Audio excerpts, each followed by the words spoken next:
नमस्कार, मैं हूं दीपाली राणा। आप देख रहे हैं फायदेमंद फंड्स और आज के शो में मार्केट पर तो आउटलुक को समझेंगे ही, साथ ही बात करेंगे एक ऐसे फंड की जो कि 22 साल पुराना है और जिसने जबरदस्त रिटर्न पिछले सालों में दिए हैं। हम बात कर रहे हैं ICICI Pru multi asset fund की और हमारे साथ इस चर्चा में शामिल हैं आईसीआईसीआई प्रूडेंशियल एएमसी के principal investment strategy Chintan Haria. चिंतन जी नमस्कार, स्वागत है आपका। इस फंड्स के बारे में तो चर्चा करेंगे ही आपसे, लेकिन पहले एक मार्केट आउटलुक आपसे समझना चाहेंगे क्योंकि ये हफ्ता ग्लोबल ट्रिगर्स के लिहाज से बेहद इंपॉर्टेंट था। मार्केट का हमने रिएक्शन भी आते हुए देखा। फिलहाल बाजार का मूड ऐसा है कि फियर से ज्यादा इन्वेस्टर्स थोड़े से स्केप्टिकल हैं। कैसे रीड करते हैं आप करंट मार्केट सिचुएशन को और क्या व्यू है यहाँ से मार्केट्स पर? शुक्रिया दीपाली जी, और आपको और आपके सीएनबीसी के सभी श्रोताओं को हमारा नूतन वर्ष के शुभकामनाएं। हाँ जरूर, अगर हम देखें मार्केट में वॉलेटिलिटी पिछले एक महीने से काफी ज्यादा है। उसका एक बड़ा कारण था कि चाइना में हमने सितंबर में एक बड़ी तेजी देखी थी। तो चाइना में बहुत सालों बाद एक बड़ी तेजी देखी, तो जितने विदेशी निवेशक चाइना में निवेश कर रहे थे या किया हुआ था, उन्होंने थोड़ा पैसा अक्टूबर में चाइना से निकाला। और क्योंकि इमर्जिंग बास्केट में चाइना इंडिया दोनों साथ में आते हैं, तो इंडिया में भी उसका असर दिखा और करीबन 1 लाख करोड़ रुपए फॉरेनर्स यानी कि विदेशी निवेशकों ने भारत से निकाले, जो अब तक का सबसे बड़ा रिडेम्पशन है। इसके बावजूद हमारी मार्केट सिर्फ 6-6.5% ही गिरी, क्योंकि डोमेस्टिक इन्वेस्टर्स का सपोर्ट हमेशा से रहा है और डोमेस्टिक म्यूचुअल फंड्स आज काफी बड़े हो चुके हैं। तो जो बाजार की वॉलेटिलिटी है वो यूएस के इलेक्शन भी थे कल, तो उसके कारण भी एक अनिश्चितता थी कि क्या होगा। पर अभी उस यूएस इलेक्शंस भी हो चुके हैं और जो अक्टूबर की वॉलेटिलिटी थी वो भी हमारे पीछे हो चुकी है। हम आशा करते हैं कि इकोनॉमी के जो नंबर्स आएंगे, जो क्वार्टरली रिजल्ट्स भी आ रहे हैं, उसी के साथ साथ पिछले अगले 5 साल 10 सालों में अगर हम देखें तो भारत में जो ग्रोथ होगा वो किसी और देश में दिख नहीं रहा है। तो भारत की स्थिति अच्छी है। अच्छा, करंट मार्केट वैल्यूएशंस आपको कैसी लग रही हैं चिंतन जी? क्योंकि काफी सारे एक्सपर्ट्स का मानना ये है कि अगर हम इमर्जिंग मार्केट से कंपेयर करें तो रिलेटिवली स्ट्रेस्ड हैं, वैल्यूएशंस हायर साइड पर हैं, लेकिन एब्सोल्यूट वैल्यूएशंस अभी भी उतनी एक्सपेंसिव नहीं है। तो ये कहना गलत होगा कि इंडियन मार्केट स्पीक आउट हो चुके हैं। आप कैसे देखते हैं करंट वैल्यूएशंस? अच्छी चीजें सस्ती नहीं मिलती, ऐसे हम मानते हैं। तो अगर भारत की ग्रोथ अच्छी है अगले 5-10 सालों में, तो जरूर एक प्रीमियम रहेगा।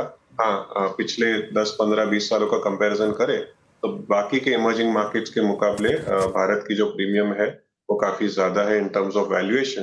पर उसे जस्टिफाई करने के लिए भारत की ग्रोथ भी है। अगर हम 6-7% से ग्रो हो रहे हैं प्रतिवर्ष, तो प्रीमियम जस्टिफाइड है। और सिर्फ मिड एंड स्मॉल कैप में थोड़ा वैल्यूएशन ज्यादा महंगा है, पर अगर आप स्टॉक पिकिंग अच्छा कर सकते हो तो वहां पर भी प्रॉब्लम नहीं है। तो निवेशकों से एक ही गुजारिश है कि आप फंड्स में निवेश करें, और खुद जब अगर निवेश कर रहे हो तो ज्यादा रिसर्च करके निवेश करें, स्पेशली मिड एंड स्मॉल।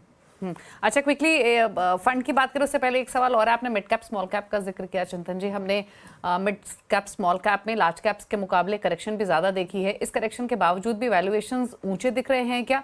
दूसरी चीज, अभी मिड कैप स्मॉल कैप में थोड़ा और पेन देखने को मिल सकता है क्या? क्या लगता है आपको? तो अगर हम कंपैरिजन करें तो मिड एंड स्मॉल कैप की जो हिस्सेदारी है भारत की टोटल मार्केट कैप में, वो करीबन 40% के आसपास है। मिड का भी शायद 38% हो चुकी होगी। तो ये जो 38 से 40% है वो अपने उच्चतम स्तर पर है, यानी कि भारत के टोटल मार्केट कैप का 40% हिस्सा मिड एंड स्मॉल कैप है। ये पहले हमने कभी नहीं देखा। तो थोड़ा ओवर वैल्यूएशन वहां पर है, थोड़े पॉकेट्स हैं जहां पर हमें महंगाई दिख रही है, और उसे अगर आप अवॉइड करें तो अगले 5-10 सालों में वहां पर भी पैसा बन सकता है। तो हम ऐसा नहीं कहेंगे कि आपको पूरा जीरो हो जाना चाहिए, पर हाँ, वो पर्टिकुलर सेगमेंट जो है मिड एंड स्मॉल कैप में, क्योंकि इतने सारे भारतीय 20 करोड़ के डीमैट अकाउंट है, तो उसमें थोड़ा हम कह सकते हैं यूफोरिया भी है। अच्छा चिंतन जी, अब बात करते हैं ICICI Pru multi asset fund की। और मैं आपके इस फंड को देख रही थी, 22 साल पुराना फंड है और अपनी कैटेगरी में लार्जेस्ट फंड है। तो आपसे पहले तो समझना चाहेंगे कि जो इसके एयूएम है फंड की, वो कितनी है फिलहाल, और पिछले 10-15 सालों तक का भी रिटर्न हमने देखा तो ऑन एन एवरेज 15-16% का रिटर्न तो कम से कम आया ही है इस फंड की तरफ से। Since Inception I am sure ज्यादा ही रहा होगा। कैसे रही अब तक की ग्रोथ? करंट एयूएम कितना है? तो ग्रोथ और एयूएम तो बदलते रहता है, पर एक पिछले अगर हम 5-6 सालों से देखें, 2017-18 में जब रिकैटेगराइजेशन हुआ था, तो ये फंड को डायनामिक फंड से कन्वर्ट होकर मल्टी एसेट फंड हुआ था। मल्टी एसेट कैटेगरी जो सेबी की कैटेगरी बनी थी उसमें 2017-18 में ये फंड बना था और मल्टी एसेट कैटेगरी की एक अगर हम बात करें तो पिछले 1-2 सालों से काफी पॉपुलर भी हो रही है क्योंकि लोगों को हमेशा ये चिंता रहती थी कि कौन से फंड में निवेश करें, इक्विटी में कितना, डेट में कितना, रीट्स इनविट्स है, गोल्ड, सिल्वर, बाकी कमोडिटीज। तो ये सभी चीजें अगर सभी एसेट क्लासेस एक फंड में मिल जाए तो अच्छा रहेगा और इसीलिए मल्टी एसेट फंड 2017-18 से जो कैटेगराइजेशन हुई, ये फंड को हमने रिक्रिस्टन किया, ये फंड को हमने रिपोजिशन किया और उसका फायदा मिला। उसके पहले भी जो इसकी इक्विटी पोर्टफोलियो था, वो काफी अच्छे से मैनेज होता था, सेक्टोरल कॉल्स लिए जाते थे और मार्केट के अगेंस्ट जो कॉन्ट्रा इन्वेस्टिंग था वो उसमें होता था। पर अगर हम लंबी अवधि की बात करें तो लंबी अवधि में भी इसका परफॉर्मेंस अच्छा रहा है। परफॉर्मेंस मार्केट ड्रिवन होता है तो परफॉर्मेंस पर ना जाकर आपके पोर्टफोलियो एलोकेशन को आप एक बड़ा हिस्सा मल्टी एसेट फंड का बना सकते हैं क्योंकि यहाँ पर एक साथ आपको सभी asset classes fund management expertise के साथ मिल जाते हैं। तो एज नेम इंडिकेट और जैसे आपने मेंशन भी किया चिंतन जी, मल्टी एसेट यानी अलग अलग एसेट्स में यहाँ पर निवेशकों का पैसा लगता है। तो आपसे और डिटेल समझना चाहेंगे कौन कौन से एसेट्स आते हैं, कितना परसेंटेज एलोकेशन इस फंड के अंडर किया जाता है अलग अलग एसेट्स में, बताइए।